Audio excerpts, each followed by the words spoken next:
Hello, Meoni here. Welcome back to another video. This time we're looking at the Hope armor sets added in patch 7.35 to the Veldian exchange here at the smithy in Tulialal. Once you've started the quest to unlock Archveld, obviously you can do this multiple times. If you do so, every time that you clear Archveld, you'll be able to get 2 of the Guardian scales. There are 28 scales needed in total for both the M and F sets in collectiveness. So that's how many you need to save up, and obviously that's quite a few runs. I went out of my way to get those so we could demonstrate them today. There is a 5-piece set for both M and F, obviously masculine and feminine themed sets. However, they are not tied to a particular gender, and you can mix and match between them, which is why we have bought all of them today. I thought this would be a good option to showcase them. I haven't got round to this yet. I do think the Monster Hunter event has been quite fun. I certainly have my favorite rewards from this, but this set isn't without its downfalls as well, but it has some nice strong parts to it. I quite like the differences. I think when it comes down to it, the M version is probably my favorite out of the two, simply due to the chest piece, but we'll go into that in greater detail. To actually look at these sets individually then, let's look at the M set first. So we've got this large hood as well as a hat with goggles. We have all of the different accoutrements that you would expect, including the the fly container. There's actually the hook attachment to the gloves. The helm is quite nice. I'm not really terribly sure I like it.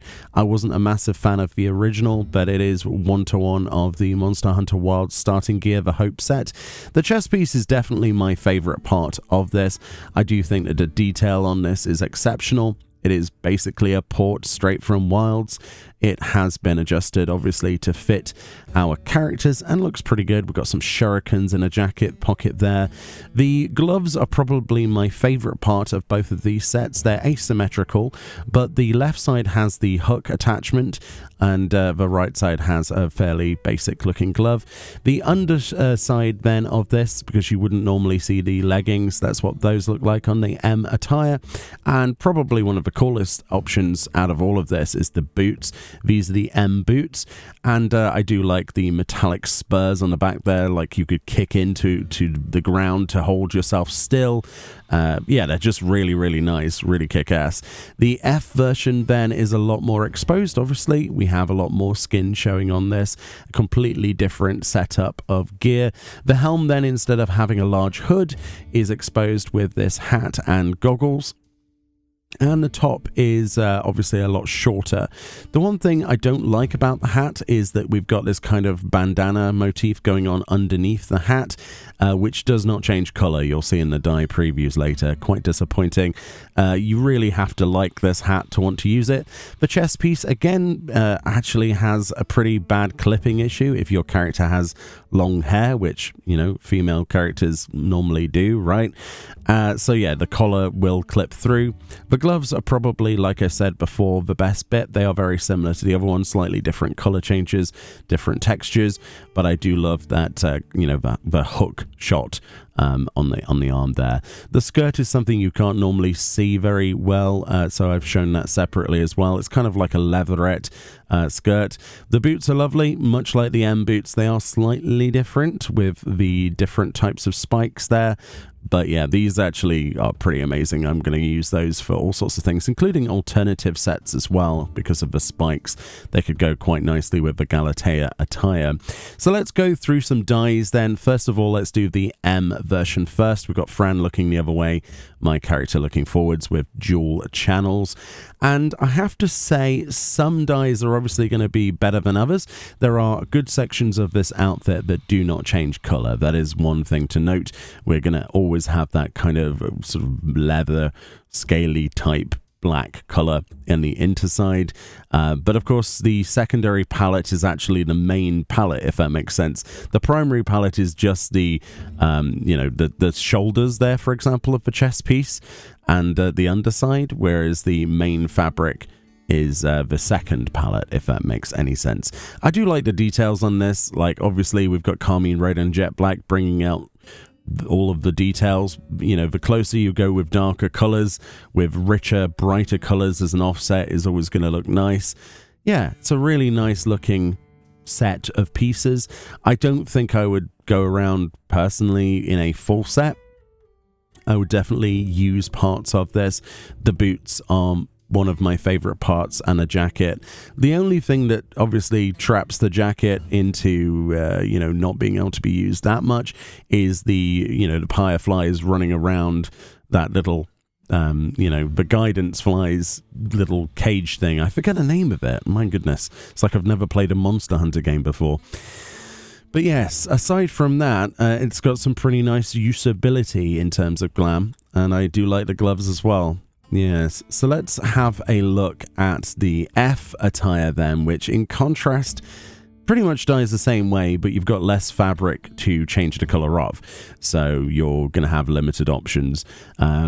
We still have that black leatherette sort of fabric that cannot change color. Of course, you can see more of the skirt, though. The skirt dyes quite nicely and could be used, you know, in other sets without anybody ever realizing it was from the Monster Hunter set.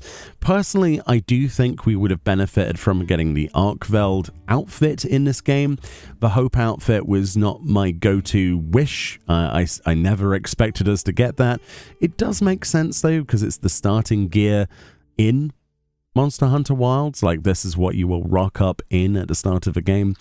But I can't help but think, since we got the Arkveld weapons, that it would have been really nice to get Arkveld themed armor with all the fur and all sorts of different assets they could have combined. But maybe they didn't want a return of what they did with the Rathalos armor, because a lot of people did not like that, because it didn't really represent Rathalos very well in the game.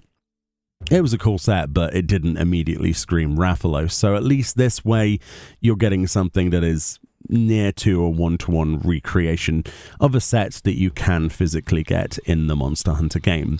Dyeability wise, yeah, I mean, the secondary palette there and a primary palette on the helm, the back of the bandana not changing color, and the lenses of the goggles on your head being the other palette. Bit of a strange choice, but you might like that. I'm not a fan of all of the undyeable sections of this. Immediately then, looking at this, both sets, I think the male attire, or M attire, is my favorite. This is something I put together with the M jacket. Obviously, we're trying to recreate an Assassin's Creed glam. There's so many people that have done Assassin's Creed glams. I think this one works quite nicely because of the hook shot on the arm. That really helps. Kind of looks like a hidden dagger. We've combine that with the Yorha hood, and yeah, it's not too bad. The only thing that sets it off is obviously the flies in the you know, the little neon flies. Either way, not bad sets. I thought we'd showcase those. Hopefully that helped give you a demonstration of what you could get if you get all of the items with your scales. There are lots of items to look at, including tons of housing items. I am still collecting those. I've nearly finished, and then we can do a full wrap up of the event. Much love. Enjoy the rest of your day, and I'll see you all next time. Bye-bye.